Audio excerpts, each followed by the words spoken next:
Hvala po. Guys, my name is Vujicic. I was born in Australia in 1982, moved from Australia to California in the year 2006. And my life story, I'm just thankful that people have seen my life on some sort of level, whether it's just YouTube videos or seeing pictures of a limbless guy smile. People always ask me, what happened to you and how did you overcome what you've been through?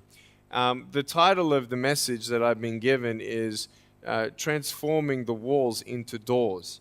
When I speak corporately, the line that I like to use is changing obstacles into opportunities. Now, I'm very well aware to share with you as well. I know that there are 1 billion people going hungry today. I know that this year 1 million people will commit suicide. It's 1 every 40 seconds. I know today there are 120 million slaves, and I've met sex slaves, and I've seen the top of the pyramid as far as business and met the billionaires. I've met bankers, and I've also met orphans. We're all looking for something. We're all looking for hope.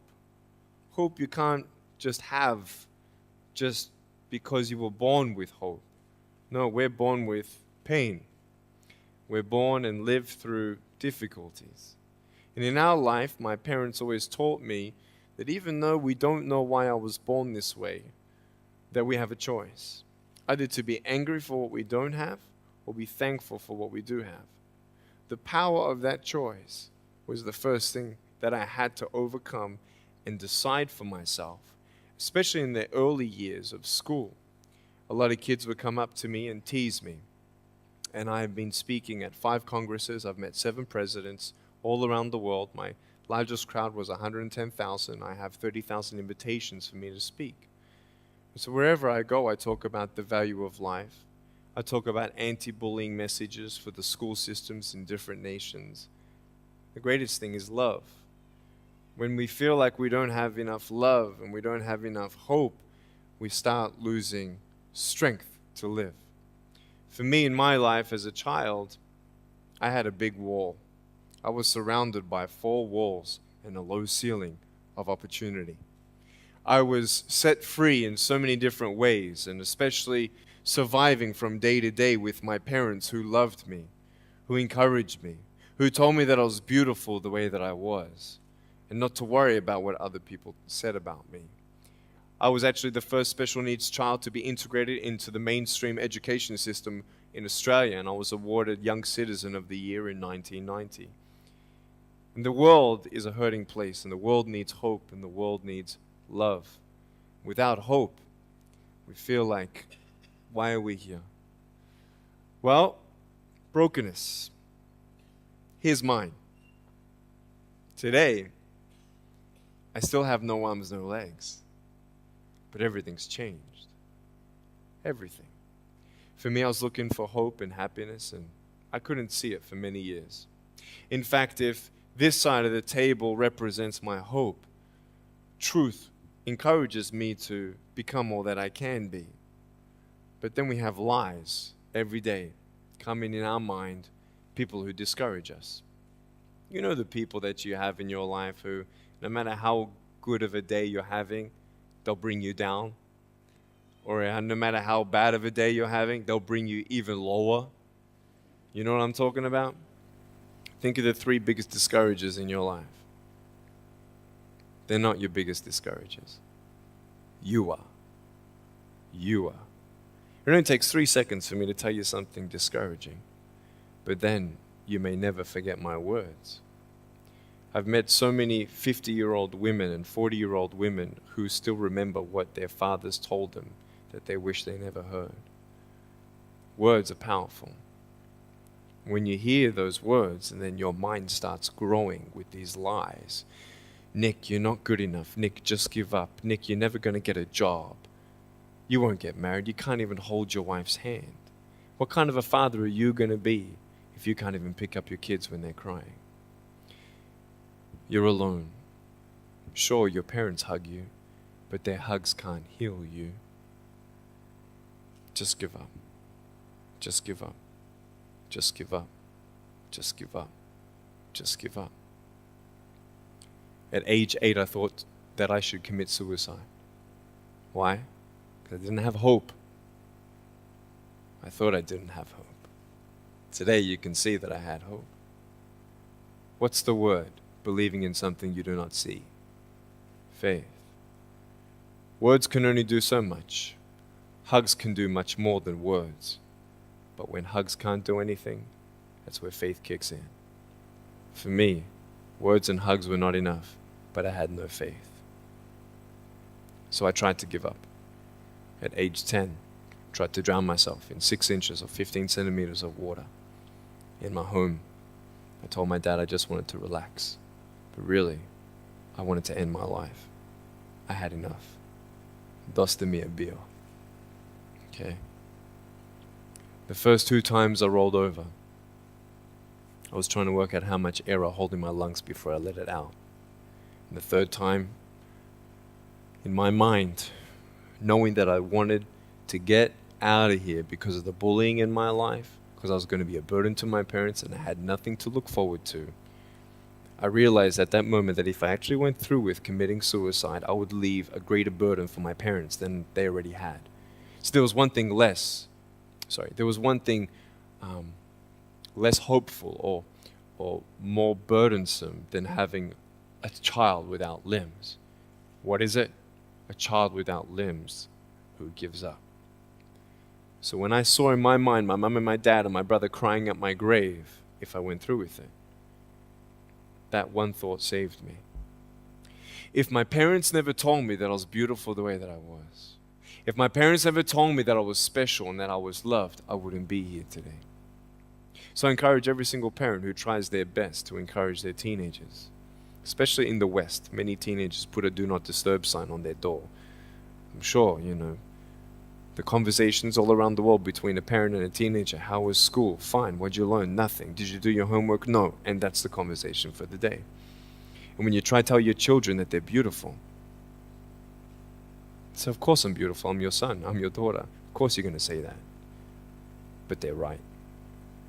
Every single human being has value, and my value is not determined on how I look or what job I have or where I'm from, where I was born, how much money. All that stuff is nothing.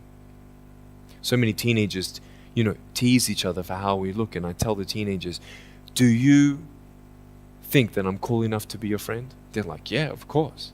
I said, but I have no arms, no legs. And they said, doesn't matter. I said, really? So it doesn't matter that I have no arms, no legs? I said, no, it doesn't matter. I said, then actually, if it doesn't matter, then why do we kill each other with our words if it actually doesn't matter? Why do we look ourselves in the mirror and see ugly instead of valuable? I want to ask you today, what are you looking for? If I gave you $1 billion, would you be happy? If you gave me $1 billion, I'd be very happy. But then if my mum dies tonight, am I happy? No. With all the money in the world, I'll never be happy. Why? Because money is something that cannot heal the soul. So many teenagers are looking for love, which love does heal the soul. Love does complete the soul. But even sex before marriage, I was a virgin before I got married. Yeah, I've got a gorgeous wife. We're pregnant with our first son. And I don't need hands to hold her hand. I only want to hold her heart. And how am I going to hug my kids? So many kids, they come up to me. It's amazing. They put their hands behind their back and hug me with their neck. And I've realized in life, even the worst parts of my life can be turned into good. And they're even more special. So many teenagers, they're looking for love. So they're going to go do this and go do that and have sex before marriage. For me, sex out of marriage is like a $5 Gucci watch. Sex within marriage and having sex with someone who loves you, who's committed to you for the rest of your life, going to be the mother or father of your kids. That's what love is. You can talk, you can sleep with as many people as you like, but never know for sure, do they love me? Love is a lifelong commitment. You see, there are choices in life, and we're looking. I want to ask you, what are you looking for?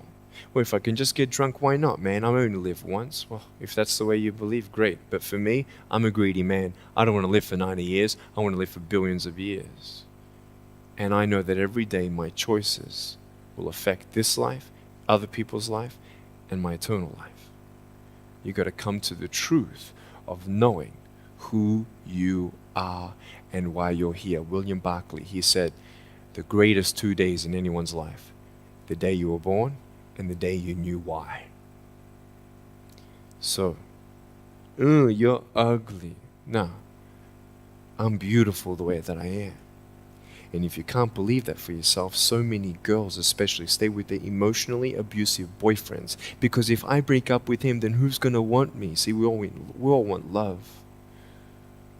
That's why we do what we do sometimes. To get into the crowd, I'm going to swear, I'm going to be cool. That's what this world is. I want to look like her. If I was taller, shorter, smarter, more popular, whatever you want. It's not enough until you find the truth. I'm wonderfully and fearfully made. There's a greater purpose for my life. I am here for a reason. Sure, I didn't get a miracle. Yeah, I believe in a God who can do miracles, and I have a pair of shoes in my closet. Why? I've seen blind people seeing and deaf people hearing. That's fine if you don't believe me. I got it on camera. But I realized something. If God doesn't change my circumstance, He's going to use my life to be a miracle for someone else. When you don't get a miracle, you can still be a miracle for someone else. I'm going to close off with this beautiful story. I was in Southern California. I have two organizations. I have a non-profit organization and I have a for-profit. I probably spoke between years 2007 and 2010, 1,000 times, 600 flights. And I've spoken to 4.5 million people face to face. In the last 48 hours here in Serbia, we've reached 5 million through media. So, we have the heart of people to love others. We want people to love each other, love yourself, dream big, and never give up. We're all looking for hope, aren't we? What are you looking for? Money, drugs, sex, alcohol, pornography, fame, fortune never satisfies. It's never enough. But I've come to a peace. So check this out. When I'm 24 years old, 5-6 years ago, I was in California. And I never met anybody else like me. When I was 10 years old, I wish I would have met somebody like me. Never did. Didn't get that miracle. But at 24, in California, I saw a little boy with no arms and no legs, 19 months old, just like me. I knew he was going to be bullied. I knew he was going to go through depression. I knew he would feel alone. I knew that he would get worried if he's ever going to have a girlfriend, and so on and so on. I got the father to bring him up on stage in front of 2,000 people. And everyone was crying. And it was a materialization of when you don't get a miracle, you can be a miracle for someone else. I am not a superhero. I go through ups and downs. So do you. But take one day at a time. And if you haven't found that peace of knowing who you are and why you're here, and where you're going when you're not here, for me, I want you to know that's how I've overcome. I don't have any walls. My book's called Life Without Limits. And what will be, will be. I've acted in a short film, 30 awards. I got Best Actor in a short film. I've done my own music video. I've written 2 books. First book, 30 languages, 800,000 copies. I'm 29, and we know 1 billion people know who I am. Not to bring up my pride or my name or my status. Trust me, I'm just like you. But I hope you are inspired to know that if I can dream big, then so can you. There are no walls. Find your peace, and you'll make your walls doors. Thank you so much.